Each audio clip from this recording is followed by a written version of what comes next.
What's up, cool people? I'm Matt Conroy. So, for highlight kind of stuff with the Streets of Rage games, I kind of thought maybe I'd do almost like a boss rush sort of thing. Just show you the boss battles and how those worked out. Some of my fights with them maybe weren't so great, but then typically, I came back later because most of the games had like their own boss rush kind of thing within the game. So it's like you'd face them the first time and maybe not do so well, but then like you learn some things and then come back later, or at least I did.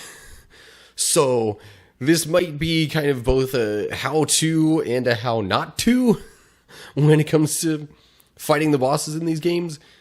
But in any case, I initially had the idea of putting all of them together from all three games into one video. But as I was editing, I quickly found out that that was probably not a good idea. Because doing that for each game individually turns out to be a decent enough length video on its own. If I did them all together, it would probably be like an hour-long video, which isn't necessarily a bad thing, but under the circumstances, especially for me, in trying to be able to put stuff out there regularly while, also having another full-time job, and not even at this point being totally sure how often I'm going to be able to record stuff to begin with, you figured it might be best to just keep them separate. So, this is going to be all the stuff from the first game. Keep a lookout over the next couple of weeks for stuff from the other two games, from Streets of Rage 2 and 3. And those boss rush kind of things.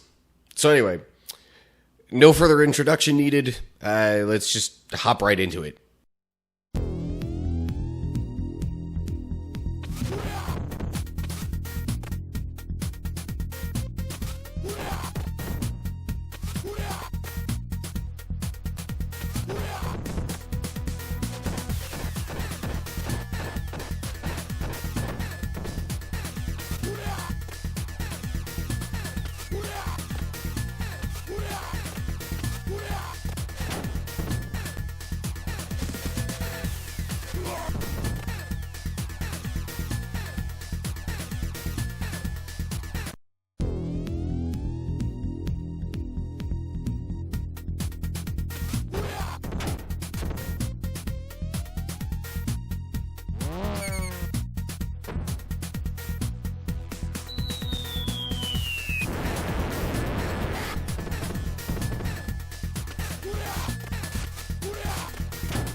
Okay, so that's kind of how it went for me. The first game, honestly, was kind of the easiest of the group, looking back on it.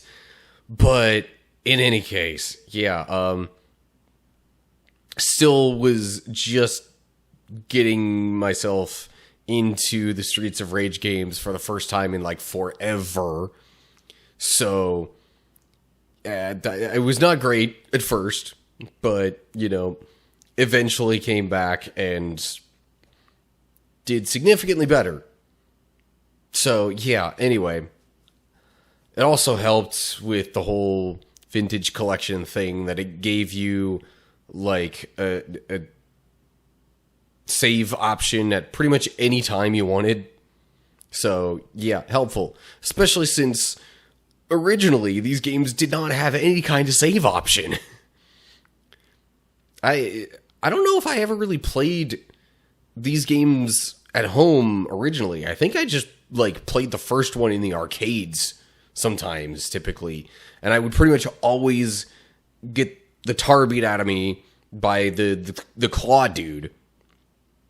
But anyway, yeah, so that was the first game, which was the more familiar one to me. Yeah. And if this is how the first one went, the other ones weren't so great. Feel free to go back and check out my actual playthroughs of these games. They're pretty short. It's only like 4 videos each, and each video is like maybe up to 30 some minutes. Really not that bad. So yeah, anyway, enough rambling on about other stuff. I'll just wrap it up now. So as always, like and share if you enjoyed the video, and make sure you subscribe to my channel and click the notification bell to get updates when I post new stuff. Look down in the description for info on other ways to find and follow my social media pages and interact and all that good stuff. And of course, leave comments down below all that with any thoughts that you have on if you like this style of video, if you'd rather see me do something else, whatever ideas you have for me, let me know down below. So that's going to do it for now. I hope you're all doing well. Hopefully I'll see you for the next video. But until then, stay cool, people.